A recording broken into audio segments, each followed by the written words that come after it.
Ella es María Cristina Restrepo, una escritora apasionada por la historia. Después de graduarse en Filosofía y Letras, viajó muy joven a Roma a estudiar Historia del Arte y de la Civilización y Lenguas Modernas. Y desde entonces se enamoró de las historias del pasado.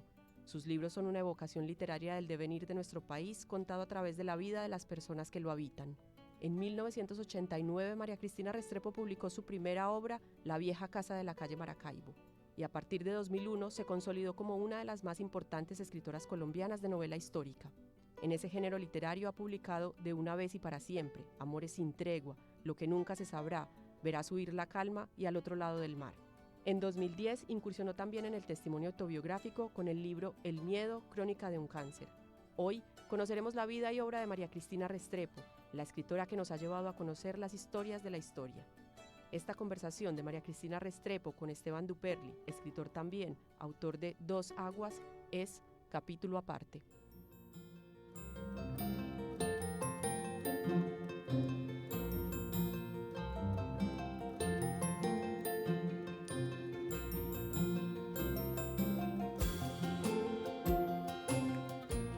María Cristina, tú perteneces a una generación que yo la llamo como la generación de los días azules, que naciste en una época cuando Medellín era una ciudad de mangas, cuando se caminaba por el centro. ¿Cómo era esa ciudad? ¿Era tan idílica como parece? Tú la mencionas un poco en la vieja casa de la calle Maracaibo, pero creo que también la cuestionas un poco. ¿Cómo era esa ciudad en la que naciste y creciste? Esteban, esa ciudad aparentemente era idílica, ¿no? Pero indudablemente los problemas de hoy de Medellín pues se estaban gestando en ese momento.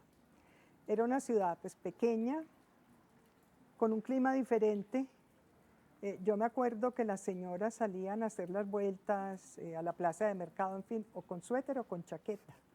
Era una ciudad de clima mucho más frío, limpia, y tenía una cualidad que se añora y que el contraste es bastante fuerte. Era una ciudad silenciosa.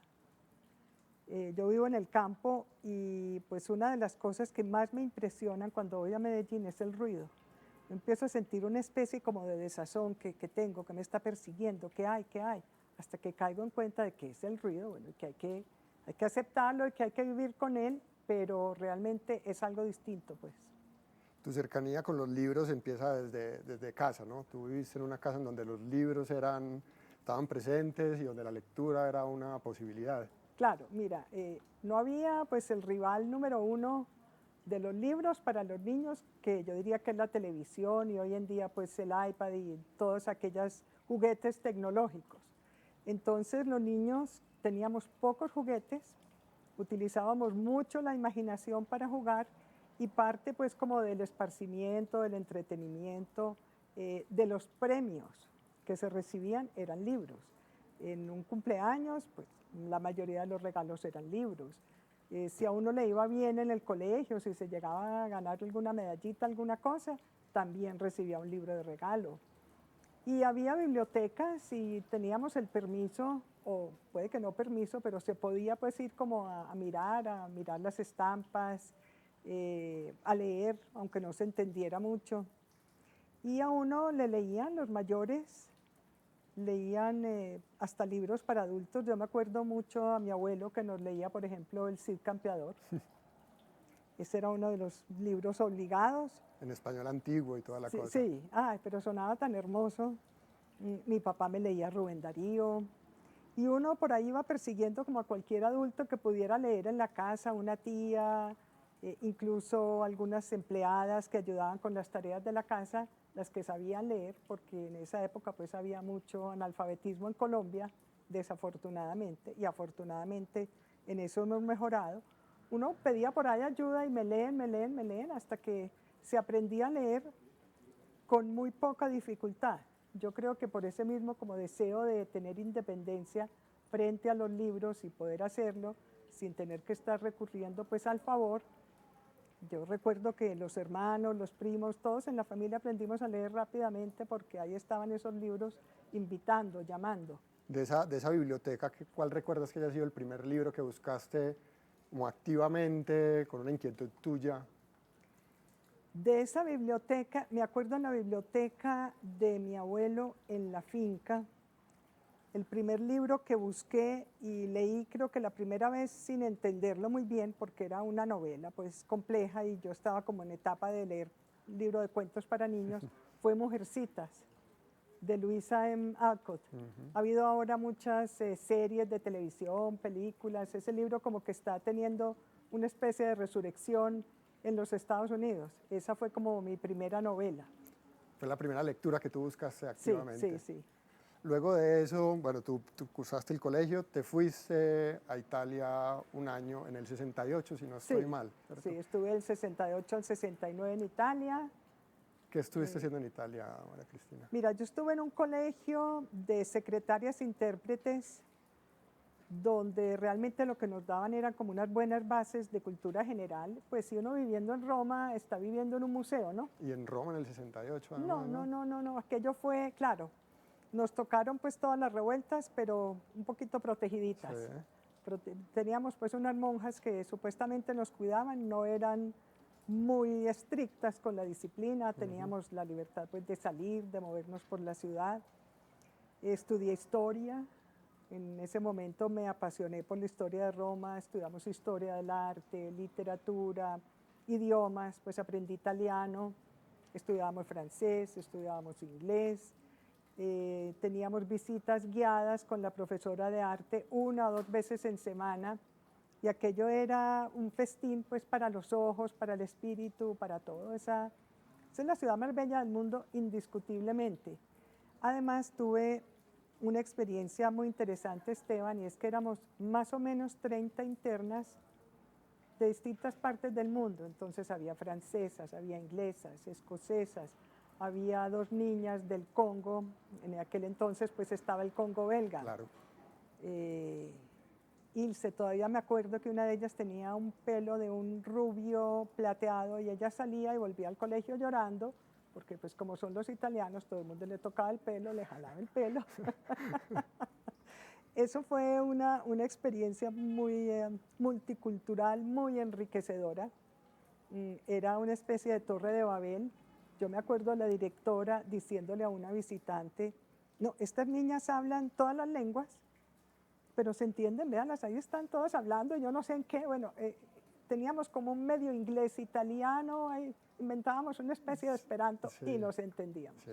Y ahí entraste en contacto con un montón de imágenes que seguramente habías visto en libros, con cosas que habías estudiado pues en el todo. colegio.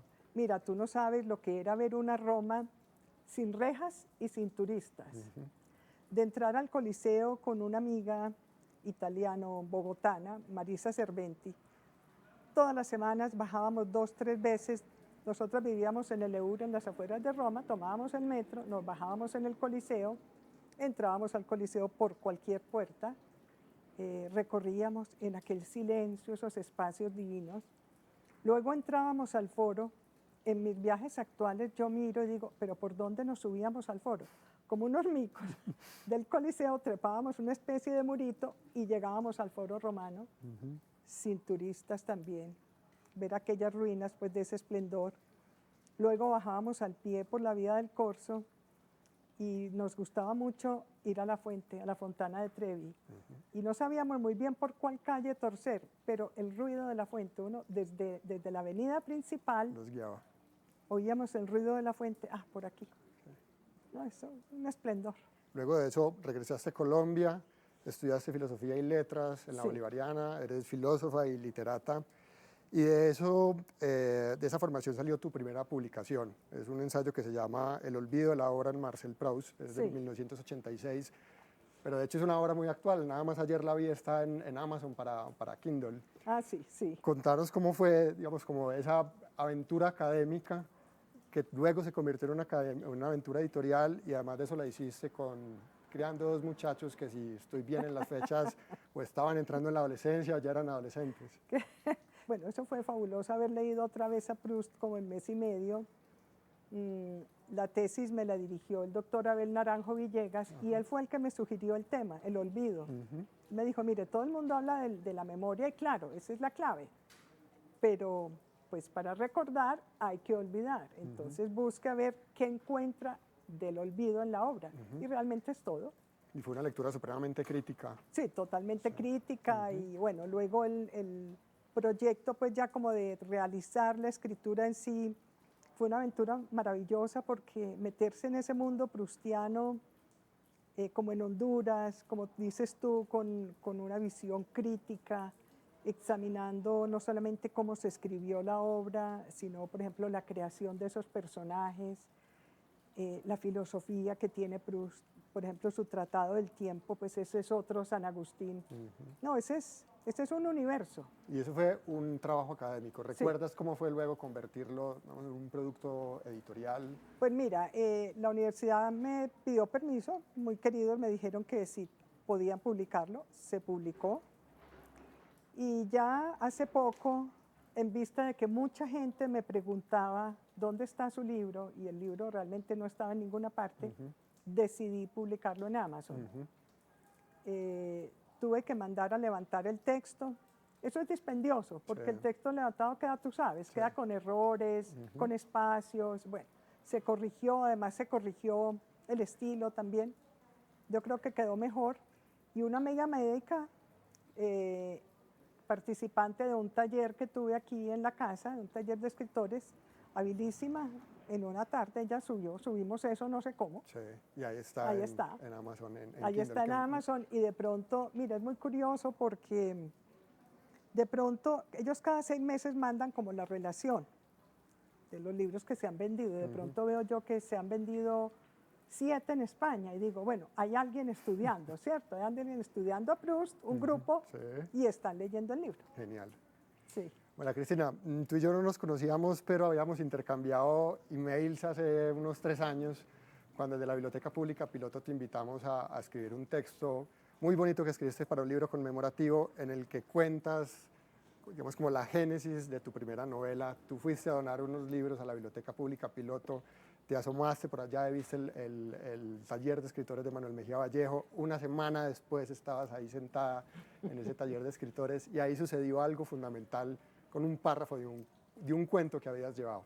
Cuéntanos cómo fue esa historia. Sí, mira, yo le llevé con susto a Manuel. Manuel era absolutamente riguroso. Yo había asistido, había visto como la metodología de Manuel, había dejado de asistir, volví y dije, bueno, esto es lo mío, yo voy a ir y le voy a llevar un cuento a Manuel. Le llevé este cuento y Manuel me dice, muy bien, yo le puse 5. No, primero dijo, ¿quién es María Cristina Restrepo? Con aquella voz de Manuel, entonces yo pues me quería como escurrir en mi asiento, dije, ¿ahora qué va a pasar aquí? Qué pena. Me dijo, no, yo le puse 5, pero en realidad esto no quiere decir nada. No, usted trajo un cuento bien, muy bonito. En ese cuento hay un párrafo que usted tiene que volver una novela. Pero ¿cómo que una novela? Y me dijo, no, no sé, yo no sé, eso es problema suyo, en todo caso, aquí me siento a esperar su novela. Y de ahí nació De una vez y para siempre. ¿Quiénes más estaban en ese taller, te acuerdas? Mira, en ese taller, me acuerdo que una vez el IDEA hizo como un video de escritores antioqueños, y yo vi, era como la caratulita, la cajita del video, era una especie de mosaico de esos que sacaban de los colegios, y me dio risa porque dije, aquí está el taller de Manuel. Entero en pleno. Estamos todos 30 años después, pero aquí estamos. No, todos. Mira, estaba José Libardo Porras, que tú no sabes lo que era una tarde de verano, el sol entrando, esa luz brillante de Medellín de pronto en verano, y José Libardo leyendo poesía. No, eso era, pues te digo, una experiencia mística, trascendental. Estaba Luis Fernando Macías, estaba Juan Diego Mejía, estaba Claire de Leeuwen. Todos los que estamos todavía por ahí escribiendo, estábamos allá sentados donde Manuel, recibiendo unas orientaciones muy sabias, muy rigurosas, como te digo. Si algo nos enseñó Manuel fue a entender que esto no es un juego, que esto es una experiencia vital, que uno le entrega todo al quehacer, independientemente del resultado en términos de fama, que eso no existe, eso es un humito ahí que se evapora rápidamente, en términos de incluso de una posible publicación. Lo que hay que hacer cuando se escribe es luchar para que el trabajo quede lo mejor que uno lo pueda hacer. Y eso, gracias a Manuel, yo creo que todos entendimos eso. Sin embargo, cuando tú llegaste ahí ya tenías algunos cuentos. ¿Cómo eran esos primeros intentos de escritura que hiciste? Sí, tenía algunos cuentos. Yo creo que uno necesita, Esteban, un escritor, quien lo lea y quien confíe en uno. Bueno, la experiencia no era muy distinta a la de ahora, escribir y corregir y escribir y corregir y escribir y corregir. Cuando Manuel me dio como ese parte de que siga, yo entendí que, bueno, que sí. Y que era tu momento, ¿no? Que era mi momento y que la persona que yo necesitaba que creyera en mí la tenía ahí al frente y realmente yo le debo mucho a Manuel. De ahí salió entonces De una vez y para siempre, que es una novela que sucede en 1880, la Revolución Radical en Antioquia. Hablemos de esa fascinación que tienes tú por el siglo XIX, que nos lleva a esa novela que fue pues, como la primera, pero también a Verás huir la calma, que es de Jorge Isaac, que es también un actor fundamental de esa revolución. A otro personaje que tiene mucho que ver con esta casa, Pascual Bravo, nuestro héroe fallido, ¿no es cierto? Nuestro héroe, qué tristeza. Exacto. Hablemos de esa escritura, de esa novela y luego de esa fascinación que tú tienes por el siglo XIX. Mira, la escritura de Una vez y para siempre, bueno, me llevó a una actividad que a mí me encanta, que es investigar. Yo digo que soy historiadora frustrada, no, realizada a través de la escritura. En un momento dado pensé hacer una maestría en historia, pero bueno, vino la familia, los hijos, en fin, y eso se fue postergando. Meternos en el siglo XIX significó, y yo digo meternos porque fui de la mano de Roberto Luis Jaramillo, de Luis Javier Villegas. Luis Javier dice que yo pregunto mucho, pero hay que preguntar. En un periodo que es como la adolescencia de Colombia, ¿cierto? Un país incipiente, muchos países como sigue siendo Colombia, que es muchos países. Decimos que Colombia con orgullo es un país de regiones y esto se lo oí a una amiga hace poco y tiene toda la razón. Y es una bondad, pero también eso nos ha dividido, nos ha separado. No hemos como podido superar aquello de regiones. Antioquia en ese momento era pues como un paisillo totalmente aislado, unido al resto del país por unos muy difíciles caminos por las montañas, plagados pues de peligros de toda clase, de toda naturaleza.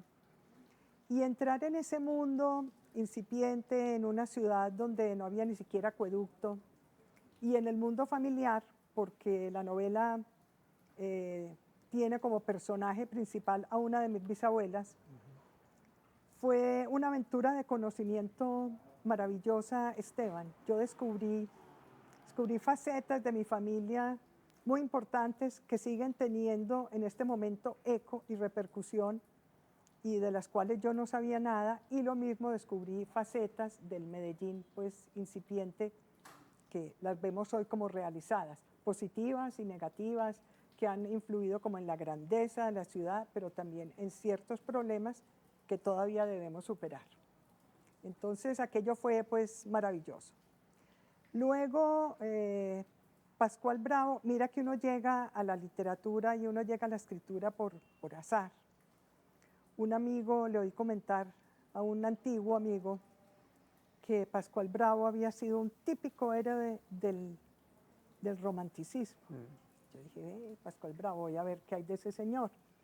Y empiezo a ver que sí, que era un hombre educado, poeta, guerrero, todo lo que tenían que ser estos gobernantes del siglo XIX, que se la pasan como entre la pluma y la espada, ¿cierto? Julio Arboleda, Jorge Isaacs, el mismo Pascual Bravo, Mosquera. Y dije, bueno, no, aquí sí hay una novela espectacular. Entonces otra vez me di pues como la tarea de investigar. Vine muchas veces a esta casa. Estuve en Belchite, en la que fue la casa de su familia. La casa está partida en dos, dividida, pero todavía pues queda el patio y una cierta atmósfera. Y también fue volver a ese siglo XIX, fue volver a Río Negro, con toda la importancia que tuvo Río Negro en ese entonces. Fue una ciudad pues, de comerciantes y de políticos muy grande, grande para la historia de Colombia. Se terminó el libro y luego mi tercer libro sobre el siglo XIX apareció por encargo. Yo estaba trabajando una novela, Lo que nunca se sabrá, que es Medellín, la época como de la pre-guerra, pre-segunda guerra mundial y la guerra mundial y lo que ocurre en una familia. Y recibo una llamada de Luna Libros, de Juan Camilo Sierra, pues que se nos fue ahora. Lo vamos a extrañar siempre. El mundo de la literatura pierde con la ida de Juan Camilo. Y me dice, mira, en Luna Libros vamos a sacar como una línea de biografías y queremos que tú escribas la biografía de Isaacs. Yo dije que sí, pues a Darío Jaramillo nadie le puede decir que no. Okay. Y además, no sé, a mí como que los retos me mueven, me gustan. Dije sí, perfecto. Traté de escribir una biografía, miré las pocas biografías que tengo en la casa. Yo he regalado siempre, mi biblioteca la he regalado como 3 o 4 veces, conservo pocos libros.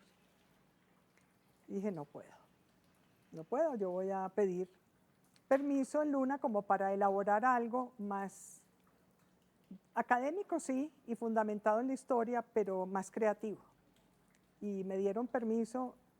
Este libro lo llaman novela, yo no sé qué será, yo digo que es como un libro como anfibio. Es como mitad novela, mitad biografía, en fin.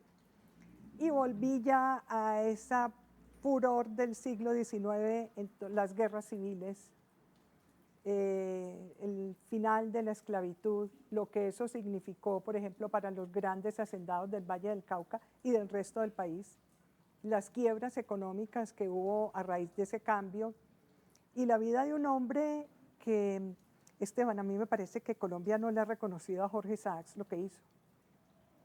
Escribe pues La María, que es la novela fundacional, hermosa novela. Nos hemos reído, nos hemos burlado, hemos dicho que en el colegio nos obligaron a leer La María. Creo que no es una novela para colegiales, es una novela bellísima. Primera novela colombiana que tiene paisaje en esa forma tan contundente, pues es que el paisaje de La María es un personaje. En donde aparece el jaguar. Qué belleza esa cacería del jaguar. Sí. Me recuerda mucho la cacería del lobo en Guerra y Paz. Es tal cual. Bueno, me metí pues en ese mundo del siglo XIX y en esa vida de Isaacs, que este hombre fue todo. Este hombre fue conservador, guerreó, estuvo en 5 guerras civiles, lo que te digo, la pluma y la espada. El hombre fue liberal radical, fue masón, trató de ser negociante, fracasó, tuvo ideas muy buenas sobre el procesamiento del azúcar, fracasó también, trató de fundar otra industria agrícola grandísima como la que tuvo su papá, fracasó. Pero yo creo que de esos fracasos le queda mucho al país y nos queda, como te digo, La María, que es una bellísima novela.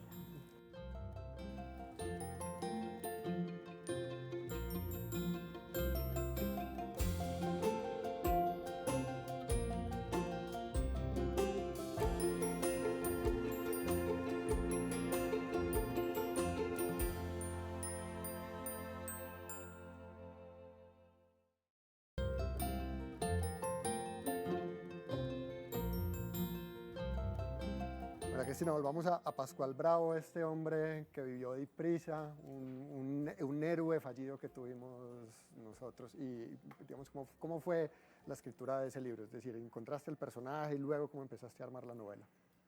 Encontré el personaje, busqué los hitos en la vida de ese personaje y me inventé los hitos como psicológicos, emocionales de Pascual Bravo, es decir, su relación con su papá, don Pedro Bravo, que fue un personaje muy importante aquí en Río Negro, su relación con su esposa Obdulia, con su mamá, que en el libro es una mujer muy bella, pertenecía a la familia Vázquez, de estos grandes comerciantes, primero de Barbosa, luego de Medellín, y fue venirme a vivir a Río Negro, venirme a vivir a la casa de la convención, donde se dio pues ese hecho tan importante como es la Convención del 63, la Constitución del 63, y luego ver como todos los tejemanejes de la política. Mira, Pascual Bravo habría vivido, yo creo que le habría entregado muchísimo a Antioquia si Mosquera primero no lo coge siendo un chico joven, inexperto, ambicioso. Ya este caso lo hemos visto mucho en la política posteriormente. Le promete el oro y el moro, lo hace nombrar presidente del estado de Antioquia. Con 25 años. Con 25 años. Ajá. Con 25 años y usted queda pues presidente del estado de Antioquia.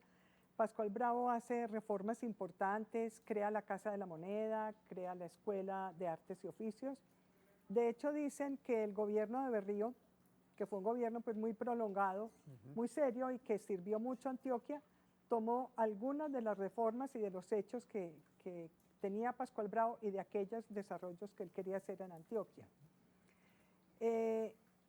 Si Mosquera hubiera apoyado a Pascual Bravo hasta el final y no le hubiera quitado presupuesto y ejército para irse a pelear por allá al Perú, Pascual Bravo no habría sido derrotado por los conservadores que simplemente vieron a un muchacho inexperto, solo, sin un ejército, y dijeron, no, es que esto pues, Antioquia es un departamento conservador, esto vamos a remover este muchacho, por las buenas no se pudo y simplemente pues por la vía de las armas perdió la vida y perdió pues el poder, ¿no? Y es por acá cerca, ¿no? Allí en Marinilla, me decías Claro, ahora.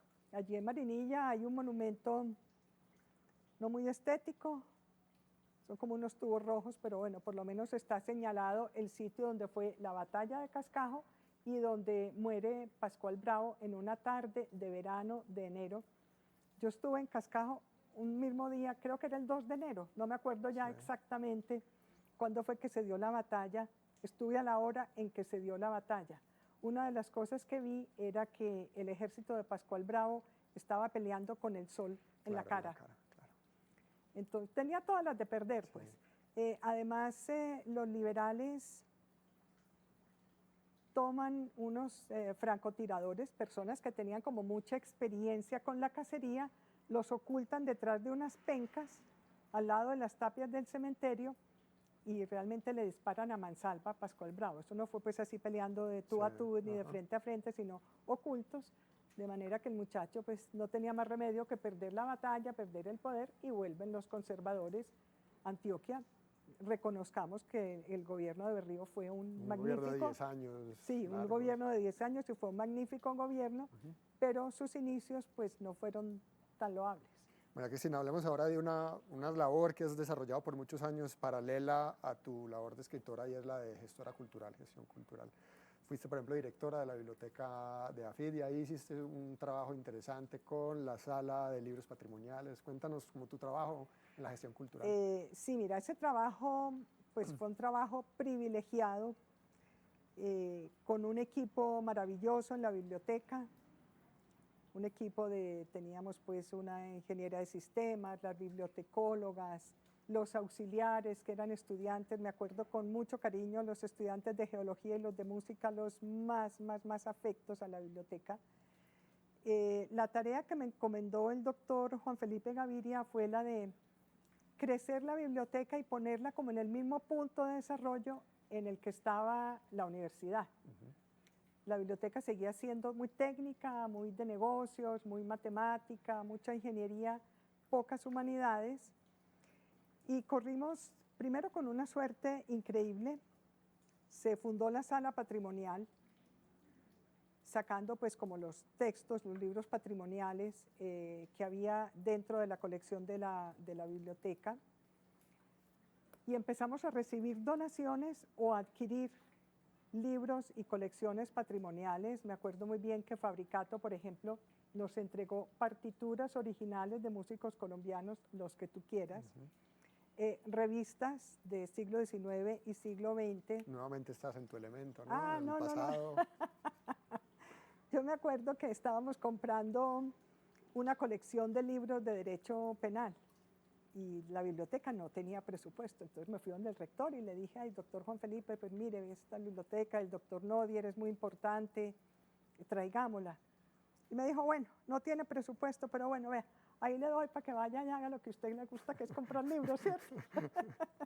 Bueno, me llama un día Mauricio Pombo de Bogotá, él tenía la librería El Carnero y me dice, estamos vendiendo El Carnero, hay unos libros patrimoniales que son los que ellos tenían pues en la casa como para la venta, pero ellos tenían unas bodegas por San Andresito con unas librerías completas que habían adquirido de literatura y de historia de América Latina. Entonces llegaron los libros patrimoniales, pero también llegó una afluencia grandísima de libros a la colección general de historia y literatura.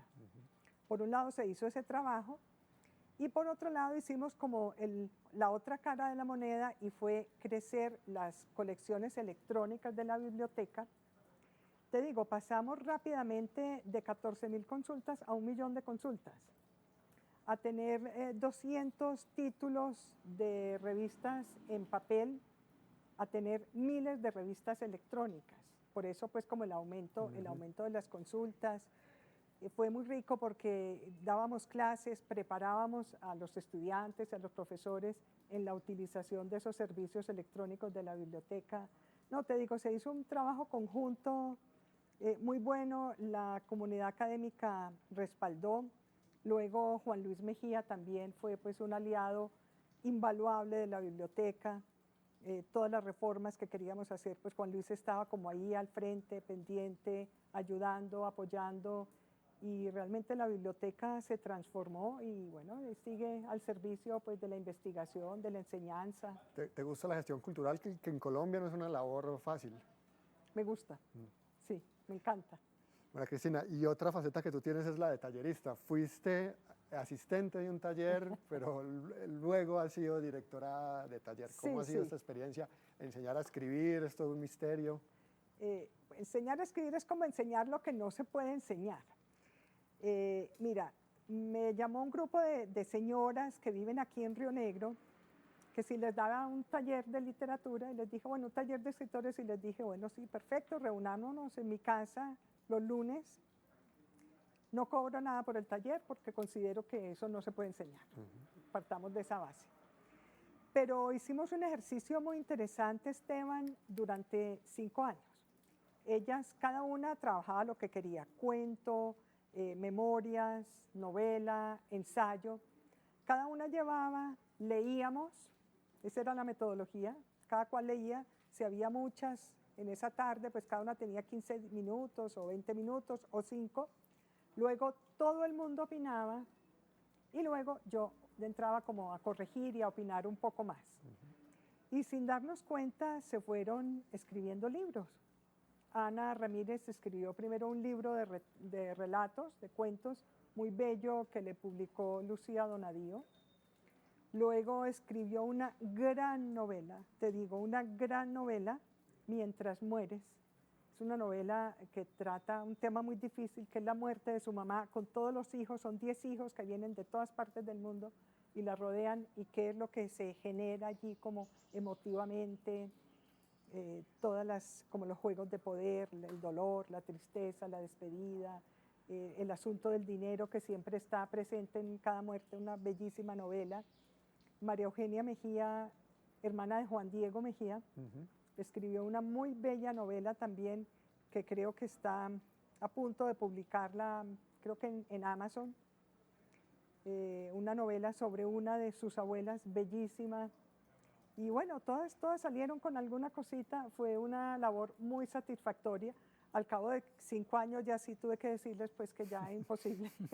Que ya habían hecho todo el pregrado. Todo, ya el pregrado estaba completo, que yo no les podía dictar un posgrado, mucho menos un doctorado, que eso se estaba volviendo como un algo de señoras, y bueno, pero salieron con unas herramientas en sus manos para seguir escribiendo. Fue una experiencia, te digo, deliciosa. Bueno, y tu faceta como columnista, ¿has escrito también columnas? Sí, pero renuncié, te reconozco, Esteban. A mí no me gusta leer columnistas. Me incomoda. Sí. Me incomoda y no sé por qué me traicioné. Bueno, escribí columnas literarias, esas sí me gustan mucho, para una revista que existía que era Cambio 16, cuando viví en Bogotá durante varios años. escribí en cambio, muy feliz. Luego escribí columnas para Las Dos Orillas. María Elvira Bonilla, pues muy querida, me llamaba y por favor, la columna escribe. María Elvira, yo no leo columnistas, no me gusta. No, escribe. Bueno, lo escribí durante algún tiempo hasta que dije, no, me estoy traicionando a mí misma. Pues como que una persona que no está como muy afecta a las columnas se siente a escribir columnas y renuncié. María Cristina, muchísimas gracias por esta conversación en la que pasamos siglo XIX, el siglo XX, atravesamos tu obra literaria, muchísimas gracias. A ti Esteban, muchísimas gracias por todo el cuidado que pusiste, por leer con atención mis trabajos.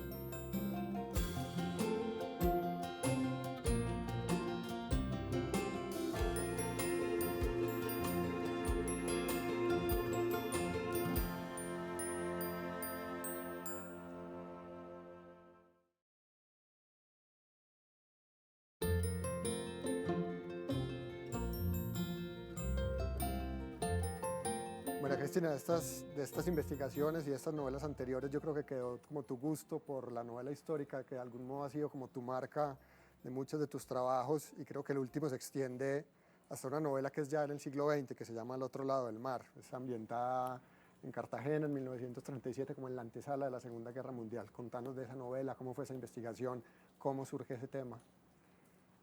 Esteban, a mí siempre me ha producido gran angustia el tema de la Segunda Guerra Mundial. Y es un tema que he rehuido. Yo creo que de tanto sacarle el cuerpo, llegué a él. También a raíz de una conversación escuchada por azar a una antigua amiga también, que un día dice, mi papá, ella era de origen alemán, mi papá trabajó en Cartagena y fue expulsado durante el gobierno de Santos. Y le tocó llegar a Alemania en lo más cruento de la guerra. Ese es un drama que poco se ha contado, ¿no? Como la cara inversa, pues, de los expulsados, ¿no? Claro. Mira, en Colombia, pues tú sabes que Colombia siempre ha girado en la órbita de Estados Unidos. Y realmente Roosevelt estuvo un poco paranoico, bueno, tenía razón, con el Canal de Panamá. Él tenía la clara conciencia de que si el Canal de Panamá lo tomaban los alemanes, la guerra se perdía. Entonces él hizo lo posible por proteger y lo protegió el Canal de Panamá, y empezó a haber enemigos, sobre todo en Colombia, que somos los grandes vecinos. Entonces él decía, hay una quinta columna en Colombia, hay una red de espionaje alemana espantosa, por las aguas territoriales colombianas navegan naves, submarinos alemanes. Y en un momento determinado decide ordenarle al presidente que le envíe todas las personas pertenecientes al cuerpo consular de los países del eje. Es decir, los cónsules y sus familias de Italia, Japón y Alemania. Estos eran alemanes. Empecé a investigar, bueno, descubrí que el papá de la amiga mía efectivamente había trabajado en un banco en Cartagena, que había sido cónsul porque al anterior cónsul lo habían removido de su puesto porque su señora era judía. Entonces le tocó pues de chepazo, como decimos aquí. Y me pareció interesante ver qué había sucedido con estas familias en Colombia, cómo había sido ese drama de ese éxodo forzado y esa llegada a Europa, pues en lo más espantoso de la guerra. Estos salen de mis personajes de un país con mucha pobreza, sí, pero ellos vivían en unas condiciones paradisíacas en Cartagena, disfrutando pues lo mejor de esa ciudad, unas amistades, la belleza de la ciudad, la brisa, la buena comida, la pesca fresca, todo aquello. ¿Y qué ocurre con estas personas cuando llegan a Cartagena? Cuando llegan, perdón, a Alemania. Hasta lo impensable, pues, que es que tanto niños, jovencitos, como personas ya mayores, como es el personaje principal de la novela, Albert, tienen que salir a luchar lo último en esa guerra que ya estaba perdida y que Hitler era consciente de que estaba perdida. Y luego viene todo el calvario del regreso a Colombia. Claro, Colombia no quería recibir estos personajes, pues porque eran los de los países enemigos, entre comillas, el país perdedor, unos inmigrantes que iban a llegar pues desposeídos de todo, sus bienes en Colombia desaparecen.